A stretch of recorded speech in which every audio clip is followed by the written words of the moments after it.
सोच रहे होंगे कि हम ये सफेद वस्त्रधारी कौन आपके गांव में आ गए हैं। तो सबसे पहले हम आपको अपना परिचय दे देते हैं। हम सभी एक संस्था से आए हैं जिसका नाम है प्रजापिता ब्रह्मा कुमारी ईश्वरीय विश्वविद्यालय, जिसको लोग अक्सर ओम शांति के नाम से जानते हैं। आप में से भी किसी ने इस संस्था का नाम सुना होगा। हम यहाँ क्यों आए हैं?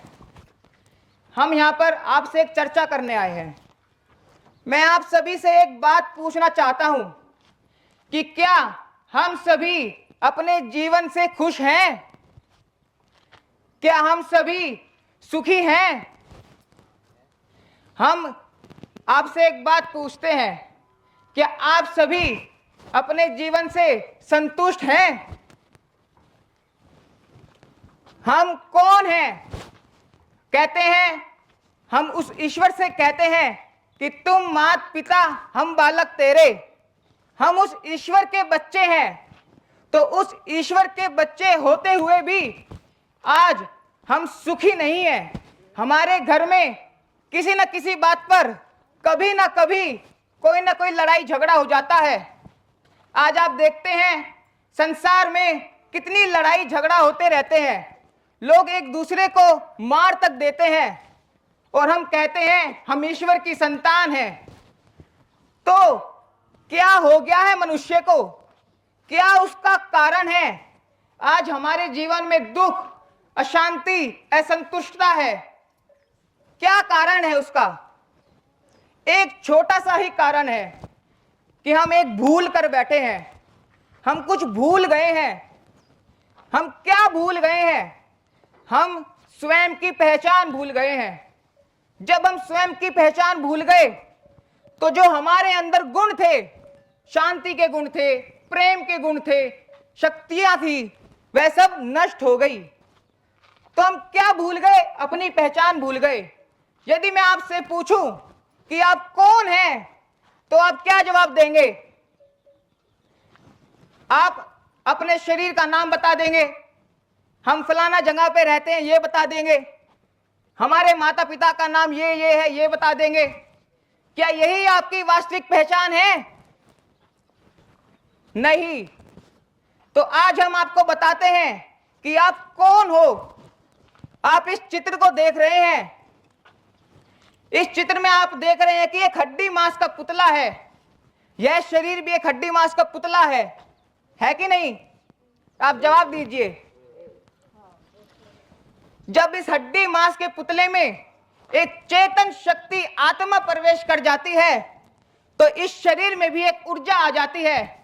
यह भी चलने फिरने लायक, हाथ पैर हिलाने लगती है। तो इस शरीर में किसने प्रवेश किया? एक आत्मा ने।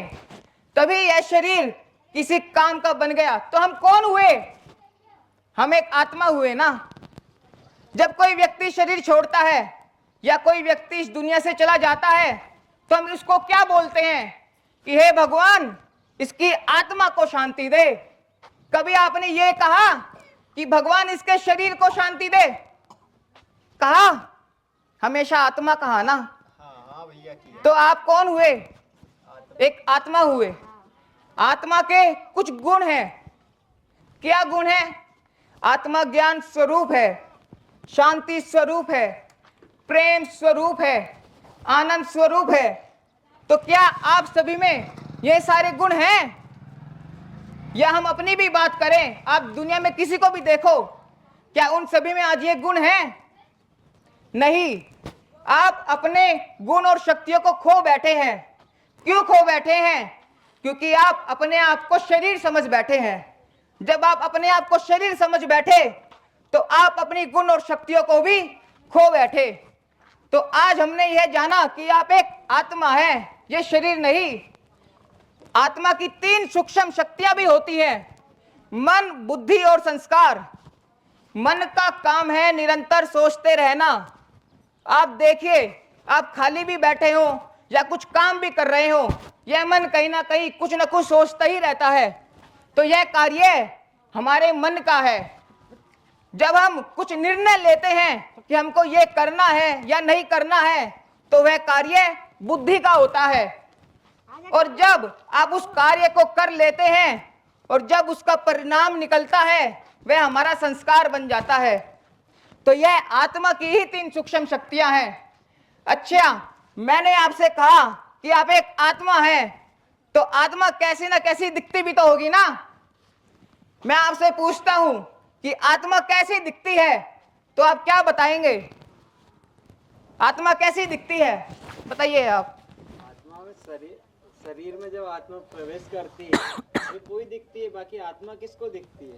आपने बिल्कुल सही कहा कि आत्मा हमें दिखती तो नहीं है, लेकिन हमें हवा भी नहीं दिखती है। लेकिन एक चित्रकार एक चित्र में यह बता देता है कि हवा नॉर्मल चल रही है या तूफान चल रहा है, तो हम यह समझ जाते हैं। तो हर चीज का कोई ना कोई स्वरूप होता ही है। इसी प्रकार आत्मा का भी एक स्वरूप है। आपने आकाश में तारा तो देखा ही होगा, वह कैसा दिखता है? एक ज्योति बिंदु के समान दिखता है कि नहीं? एक बिंदु जैसा दिखता है। तो हमारी आत्मा मतलब हम आत्माओं का स्वरूप भी एक ज्योति बिंदु ही है, जिसकी यादगार में हम टीका लगाते हैं, माताएं बिंदी लगाती हैं। तो इससे क्या सिद्ध होता है कि आत्मा हमारे शरीर में कहाँ रहती है? आत्मा हमारे शरीर में यहाँ भ्रकुटी के बीच में लगाती है, जहाँ माताएं बिंदी लगाती हैं। तो अब तक हमने यह जाना कि हम कौन हैं, हम दिखते कैसे हैं और हम इस शरीर में कहाँ रहते हैं। हम एक आत्मा है, हम ज्योति बिंदु जैसे दिखते हैं और इस शरीर में इस भ्रकुटी के बीच में रहते हैं। भाई साहब,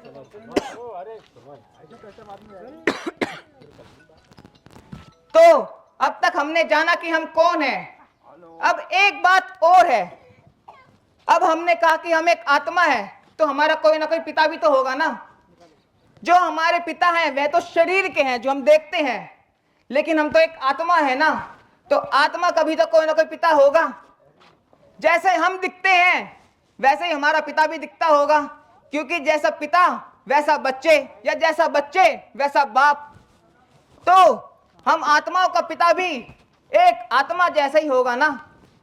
लेकिन पिता हमसे बहुत श्रेष्ठ होता है, हमसे बहुत परम होता है, इसलिए हम आत्माओं का पिता परम आत्मा होता है। हम कहते हैं ना कि परमात्मा परमेश्वर, तो हम आत्माओं का पिता परमात्मा है, जिसका स्वरूप भी ज्योति बिंदु के समान ही है। तो कोई शरीरधारी परमात्मा नहीं है, एक ज्योति बिंदु ही परमात्मा है, जिसकी यादगार में शिवलिंग बनाया गया है। शिवलिंग को एक दूसरे नाम से भी हम जानते हैं, ज्योतिर्लिंगम कहते हैं ना, ज्योतिर्लिंगम।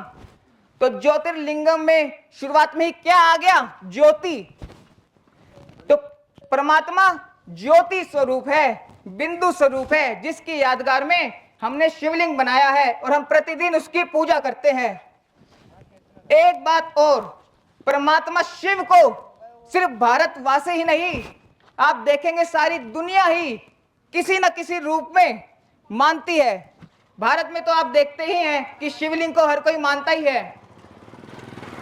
आज हम आपको यह भी बताएंगे कि और देशों में भी और धर्मों में भी लोग उस शिव को ही मानते हैं। यदि हम मुस्लिम धर्म में जाएं तो मुस्लिम धर्म के लोग क्या करते हैं? एक नूर जैसा पत्थर होता है, एक बिंदी जैसा पत्थर होता है, जिसको वो ढक लेते हैं। इनका मुख्य मंदिर मस्जिद मक्का में है, और जिस पत्थर को वे ढकते हैं उसको प्यार से वो लोग संगवे अश्वत कहते हैं, जिसके वे सामने में झुकते हैं, उस पत्थर को प्यार से चूमते भी हैं। तो मुस्लिम धर्म के लोग भी क्या कर रहे हैं? एक बिंदु जैसे पत्थर को ही मान रहे हैं, तो जिसका स्वरूप शिव है।